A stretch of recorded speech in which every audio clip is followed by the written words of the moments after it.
अमेरिकेकडून Ukraine, Israel आणि तैवानला 95 अब्ज अमेरिकी डॉलर्सची आर्थिक मदत पुरवणारं विधेयक सिनेटमध्ये मंजूर करण्यात आलं आहे।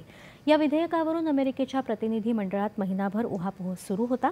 त्यानंतर ते आज अंतिम मतदानासाठी सिनेटमध्ये पाठवण्यात आलं होतं।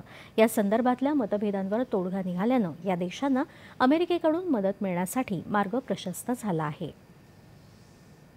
DRDO अर्थात संरक्षण संशोधन आणि विकास संस्थेनं सैनिकांचं शत्रूच्या दारुगोळ्यापासून संरक्षण करण्यासाठी सर्वात हलक्या वजनाचं बुलेटप्रूफ जॅकेट विकसित केलं आहे।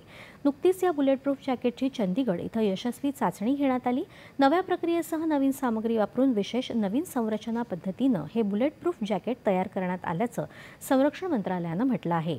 दरम्यान मध्यम श्रेणीच्या बॅलिस्टिक क्षेपणास्त्राच्या नवीन प्रकाराची काल स्ट्रॅटेजिक फोर्सेस कमांडच्या नेतृत्वाखाली यशस्वी चाचणी घेण्यात आली।